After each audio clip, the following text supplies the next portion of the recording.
பிரச்சாரம் மேற்கொள்ள சென்ற ஸ்ரீவில்லிபுத்தூர் சட்டமன்ற தொகுதி அதிமுக வேட்பாளர் சந்திரபிரபா முத்தையாவிற்கு கிராம மக்கள் உற்சாக வரவேற்பு அளித்தனர். விருதுநகர் மாவட்டம் ஸ்ரீவில்லிபுத்தூர் சட்டமன்ற தொகுதியில் அதிமுக வேட்பாளராக சந்திரபிரபா முத்தையா போட்டியிடுகிறார். இந்த நிலையில் ஆகாசம்பட்டி, மகராஜபுரம், தம்பிப்பட்டி, லந்தைக்குளம், கரையாங்கப்பட்டி, ஆயுர்தர்மம் உள்ளிட்ட 30க்கும் மேற்பட்ட கிராம பகுதிகளில் தீவிர வாக்கு சேகரிப்பு பணியில் ஈடுபட்டு இரட்டை இலை சின்னத்திற்கு வாக்குகளை சேகரித்தார்.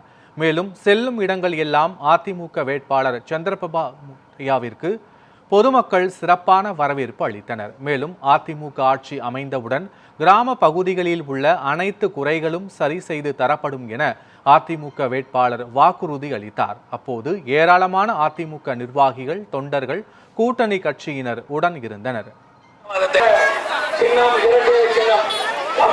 தரம் உயர்த்தி புதிய